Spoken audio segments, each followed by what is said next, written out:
এটা নতুন কথা কব খুজিছো 27 তাৰিখে সেৱাক আপোনালোকে আবেদন কৰিব পাৰিব মাত্ৰ 50 টকা দি যে আপোনালোকে যিখন OMR সিট লিখিছিলে সেই OMR সিটৰ এটা ফটোকপি আপোনালোকক লাগে তো hey guys welcome back to the video so বনিকল ললে এটা বিশেষ গুৰুত্বপূৰ্ণ ভিডিও খাবন কল সো বনিকল এটা বহুতে ভাল খবৰ দেহলো এডিআৰই পৰীক্ষা লৈ হয় বনিকল আপোনালোকে যিকলে মানে এডিআৰই পৰীক্ষা দিছিলে যোৱা 15 তাৰিখৰ যেনেকুৱা হায়াৰ সেকেন্ডাৰী লেভেলৰ যেটো গ্ৰেড 3 পৰীক্ষা আছিল সেই পৰীক্ষা যদি কোনোবাই দিছিলে বা আপোনালোকে আগন্তুক যেটো 29 তাৰিখত পৰীক্ষা দিব এই পৰীক্ষাৰ কথা কৈ আছো তো মেইনলি আপোনালোকে যোনটো মানে দিছিলে আপোনালোকে 15 তাৰিখত তো সেই পৰীক্ষাৰ যেটো মানে OMR sheet আপোনালোকে সেই OMR sheet খন আপোনালোকে এটা ডাউনলোড কৰি চাব পাৰিব হয় বন্ধুসকল নিশ্চয় আপোনালোকে ঠিকই শুনিছে আপোনালোকে যেটো পৰীক্ষা দিছিলে কি এনসাৰ কৰিছিলে কেনেকুৱা এনসাৰ কৰিছিলে কিমানটা শুদ্ধ কিমানটা ভুল হ'ল কেনেকুৱা কি একদম সকলোখিনি বস্তু আপোনালোকে নিজে চাব পাৰিব যোৱাকালি মানে সন্ধিয়া আমাৰ হিমন্ত বিশ্ব শৰ্মা ছাৰে অলৰেডি ঘোষণা কৰিলে যে আপোনালোকে যোনটো পৰীক্ষা দিছিলে 15 তাৰিখৰ সেই 15 তাৰিখৰ যেটো OMR sheet আছিল বা এনসাৰ sheet যেটো আছিল সেই এনসাৰ sheet খন আপোনালোকে এটা চাব পাৰিব আৰু সোৱাৰ বাবে আপোনালোকে 50 টকা এটা পে কৰিব লাগিব চৰকাৰক তো 50 টকা এটা পেমেন্ট কৰাৰ পিছত আপোনালোকে সেই OMR sheet খন ডাউনলোড কৰিব পাৰিব হেতু হল আপোনালোকৰ 27 তাৰিখত এই হেৰিটো আহি যাব মানে আপোনালোকৰ যেটো OMR sheet সেই OMR sheet খন ডাউনলোড কৰাৰ বাবে আপোনালোকে 27 তাৰিখে আপোনালোকে এটা অপচন পাব ওয়েবসাইটত সেই ওয়েবসাইটত গৈ আপোনালোকে ডাউনলোড কৰিব লাগিব আৰু ওয়েবসাইটত গৈ কেনেকৈ ডাউনলোড কৰিব লাগে সেই সম্পৰ্কে মই ভিডিও বনাই দেখাই দিম হেতু লৈ টেনচন কৰিব নালাগে কিন্তু যিয়ে নহওক তো OMR sheet খন আপোনালোকে যেতিয়া ডাউনলোড কৰিব ডাউনলোড কৰাৰ পিছত আপোনালোকে ঘৰতে চাব পাৰিব যে কেনেকুৱা আপোনালোকে ৰিজাল্ট কি এনসাৰ কৰিছিলে কোনটো শুদ্ধ বুলি আপোনালোকে চুজ কৰিছিলে সেই বস্তুখিনি আপোনালোকে চাব পাৰিব আৰু 27 তাৰিখৰ পিছত 28 তাৰিখ আৰু কি কৰিব 28 তাৰিখৰ দিনা আপোনালোকৰ সেৱাৰ তৰফৰ পৰা মানে বৰ্ডৰ তৰফৰ পৰা কি কৰিব এনসাৰ sheet এটা উলাই দিব এনসাৰ sheet মানে কি আপোনালোকৰ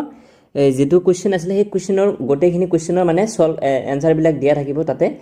সেই তাৰ পৰা আপোনালোকে মিলাই চাব লাগিব যে আপোনালোকৰ এটো শুদ্ধ হৈছে না নাই মানে আপোনালোকৰ ধৰি লৈছো যে কোৱেশ্চন নম্বৰ 1 অৰ বি নম্বৰ কোৱেশ্চনটো মানে এনসাৰটো আপোনালোকে সিলেক্ট কৰিছিলে তো সেই বস্তুটো সেবাই মানে পাবলিশ কৰি দিব এনসাৰ sheet খনো যে আপোনালোকে যেটো OMR sheet ডাউনলোড কৰিছে 27 তাৰিখৰ সেই 27 তাৰিখৰ OMR sheetৰ লগত আপোনালোকে কোনটো ৰাইট চিন দিছিলে বা মানে যেটো টিক মাৰ্ক গোল চিন দিছিলে হেতু 28 তাৰিখত সেই এনসাৰ sheetৰ লগত মিলাই চাব লাগিব যে আপোনালোকৰ শুদ্ধ কিমানটা হল মানে ৰিজাল্ট লৈ আপোনালোকে ওয়েট কৰিব নালাগে ৰিজাল্ট কেতিয়া আহিব হেতু লৈ পিছত আপোনালোকে চাব পাৰিব কিন্তু এতিয়া আপোনালোকে নিজে সেই বস্তুটো বা আপোনাৰ যেটো OMR sheetৰ ৰিজাল্ট সেই ৰিজাল্টটো আপোনালোকে নিজে কাউন্ট কৰিব পাৰিব পাস কৰিলে নকৰিলে তৃতীয় বৰ্গৰ এডিআৰই পৰীক্ষা সমাপ্ত হল এতিয়া মই এটা নতুন কথা কব খুজিছো 27 তাৰিখে সেৱাক আপোনালোকে আবেদন কৰিব পাৰিব মাত্ৰ 50 টকা দি যে আপোনালোকে যিখন OMR sheet লিখিছিলে সেই OMR sheetৰ এটা ফটোকপি আপোনালোকক লাগে বুলি অৰ্থাৎ আপোনালোকে লিখি থৈ অহা OMR sheet খন 27 তাৰিখৰ পৰা সেৱাৰ কাৰ্যালয়ত আবেদন কৰি সেৱাই তাৰ ধুনিয়া বিজ্ঞাপন দিব কেনেকে এডভাৰটাইজ কেনেকে আবেদন কৰিব লাগে আপোনালোকে সেন্টাৰত জমা দি থৈ অহা OMR sheetটো এইবাৰ আপোনালোকে 50 টকা জমা দি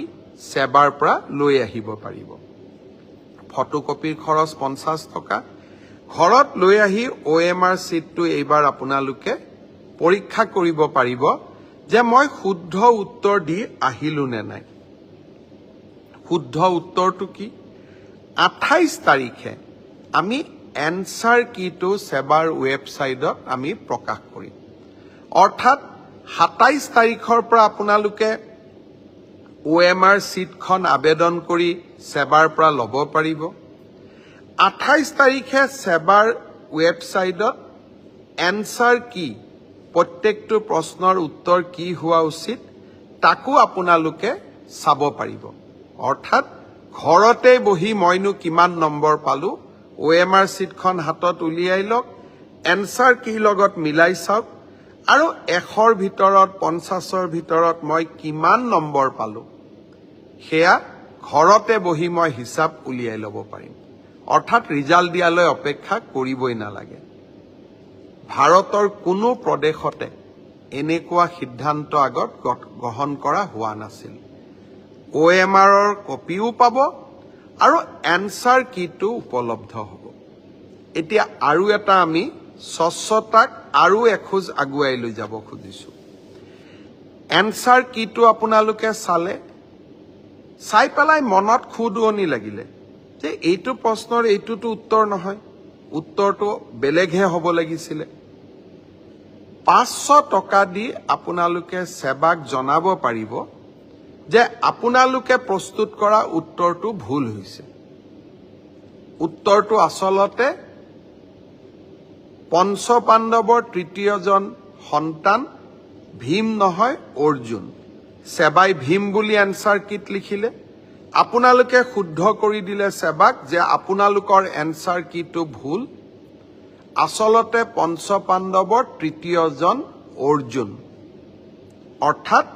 আপোনালোকে সেৱাক এটা ভুল শুধৰাই দিলে। তৎকালীনভাৱে সেই 500 টকাটো আপোনালোকে উভতাই পাব।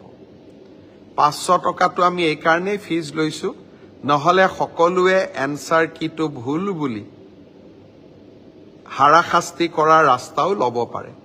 যাতে হাৰাশাস্তি কৰাৰ ৰাস্তা নলয়, সেইবাবে আমি এটা 500 টকা ল'ম। কিন্তু যদি আপোনালোকৰ পৰামৰ্শ শুদ্ধ হয়, আমি সেই 500 টকাটো উভতাই দিম। অৰ্থাৎ আজি মই স্বচ্ছতাৰ দিশত 3টা কথা ক'লো। অহা 27 তাৰিখৰ পৰা স্বচ্ছ পৰীক্ষাৰ ক্ষেত্ৰত মই 3টা নতুন সিদ্ধান্ত আজি মই ঘোষণা কৰিলোঁ। এটা হ'ল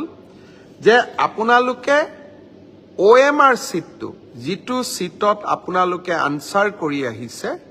তাৰ ফটোকপিটো অহা 27 তাৰিখৰ পৰা আপোনালোকে সংগ্ৰহ কৰিব পাৰিব সেৱাৰ কাৰ্যালয়ৰ পৰা। তাৰ প্ৰচিডিউৰটো বিজ্ঞাপনত আহিব। 50 টকা দি আবেদন কৰিব লাগিব। 50 টকাও ফটোষ্টেটৰ খৰচ। দ্বিতীয়তে 28 তাৰিখে আপোনালোকে এনচাৰ কিটো পাব, যাতে OMR আৰু এনচাৰ চিটটো মিলাব পাৰে। আৰু এনচাৰ কিটোত যদি আপোনালোকে কিবা ভুল দেখে, সেইটো আপোনালোকে সেৱাক জনাব পাৰিব 500 টকা দি। আৰু আপোনাৰ পৰামৰ্শ বা আপুনি যিটো ভুল বুলি ক'লে, সি যদি বিশেষজ্ঞসকলে সঁচাই ভুল বুলি কয়, আমি আপোনাক সেই 50 টকাটো উভতাই, 500 টকাটো আমি উভতাই দিম। একাংশ